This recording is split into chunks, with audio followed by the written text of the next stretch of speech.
I'm fascinated by the game of opportunity, right? Like, I think when you get into these conversations, like who's got opportunity, who's born, who wins the lottery of being born into a trust fund, who doesn't, you know, who grows up in a bad neighborhood, who grows up, like, there's people that live in the Amazon. Like there's a lot going on with the 7.7 billion people on Earth. To me, the game of opportunity is what's super fascinating, and I think the internet just fucked everything up in the best way possible. Like, there's just so much more opportunity than there ever was for the people that don't have the opportunity, and to me that's like, fuck. That's something you need to really wrap your head around. And I say that to people that have everything handed to them and people that have nothing handed to them. It's kind of agnostic. Now, where it gets real interesting for me with you guys, and I'm making presumptions based on the 5 minutes we got to talk, but what's really interesting to me is that I grew up an immigrant. I didn't have much, and I grew up in a different time than you guys are growing up, where school was the only way out. Like, the only way you could be successful. Like, when I was your age, the only thing I'd ever heard is the only way you could be successful is if you go to Harvard and get a good job and this and that. There was no talk of entrepreneurship. There was no talk of hustle, flipping shit, making shit, nothing, zero conversation.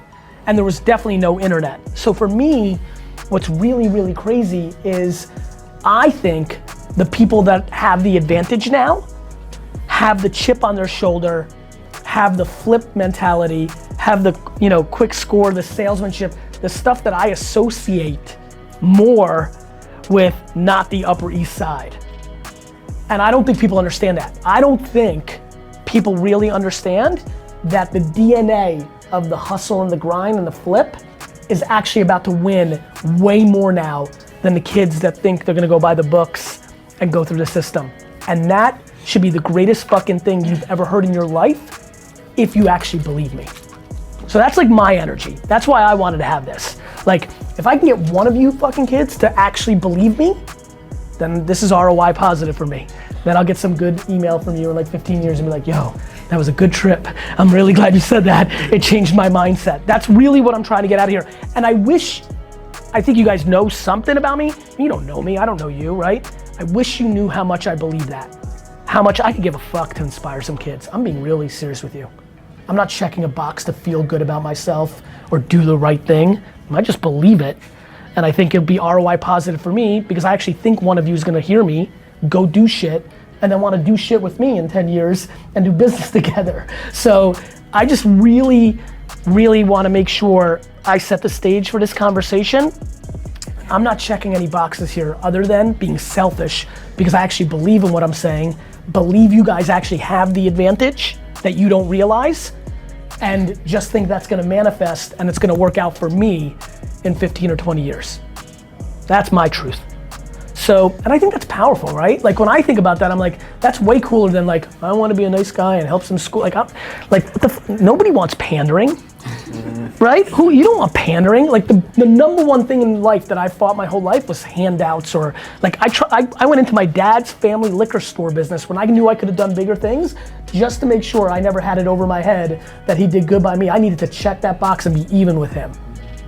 So I'm visceral to like anybody doing anything for me. The only thing I wanna do for you here is to wake you the fuck up of how much advantage you have against the market, because you got one of these, then you're in the game. If you don't, that's different.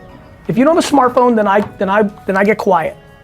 But if you do, you're in the game in a real way. You guys know this, there's fucking kids fucking flipping sneakers on Instagram making more money than half the fucking people that work for me in this company. But are you willing to wake up at 4:30 in the morning and be online for 2 hours? You know what to do. We know. It's just people aren't willing to work. That's it. It's a binary game. But it's real. It's so real, it's crazy. You know, I was on Breakfast Club, and Envy called me out. You see that? Yeah. You guys saw it? Did you see the part where Envy's like, okay, cool, stop motivating, give me something real? And I was like, go to the dollar store and buy shit and sell it on eBay. Like, that whole thing, it turned into this whole thing. I started this video called the 2017 Flip Challenge. I'm getting the craziest fucking emails. Like, just people that are like, I'm on welfare, I make $5 an hour, like, and now I'm going to Marshall's and making $1,000 a week. Just real. I just think people aren't willing to work. I think it's much more fun to be mad at the system. My employees love to be mad at me. They love blaming me.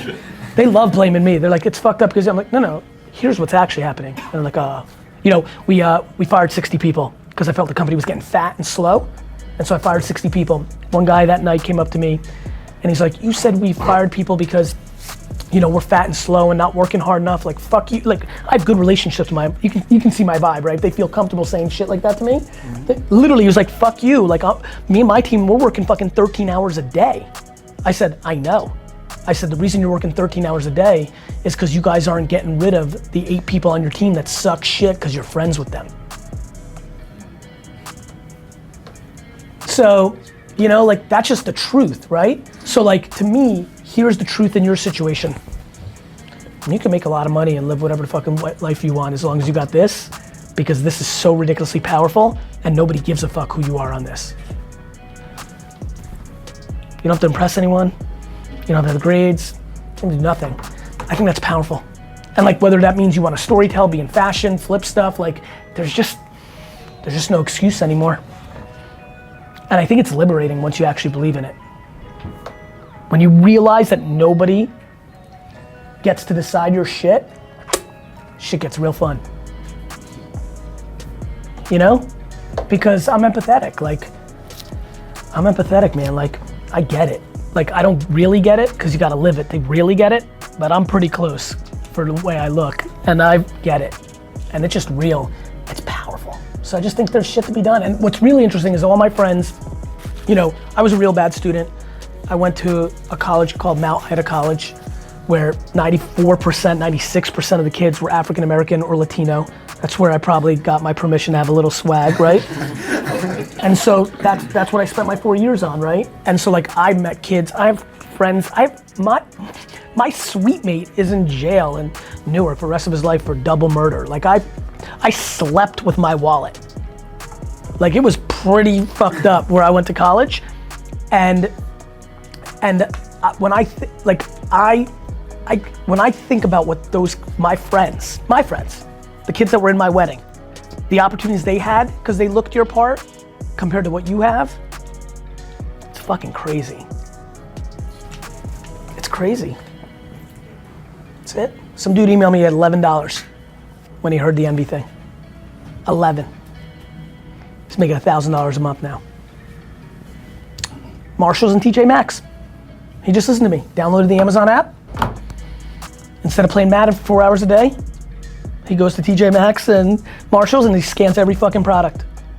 And with the first $11, he bought some sort of shirt that was $4 cost and he sold it for $17 on eBay and he built the whole thing. It's crazy, just real. During that point, what did I do? I did what I preach to all of you, which is I put in the work. I gave up all my weekends and holidays in high school because I knew I had to pay that price, because I wasn't gonna do I'm gonna go to school, meet some good kids at Stanford and Brown, Ivy League school, make some relationships, and that's gonna be my springboard. I was gonna start with no relationships and in the gutter, and I was gonna have to prove it, and I would have to show up and meet everybody like I did in my 30s. But in my teens and 20s, I was gonna have to work. And so what I did was, to the extreme of anybody I've met that had options.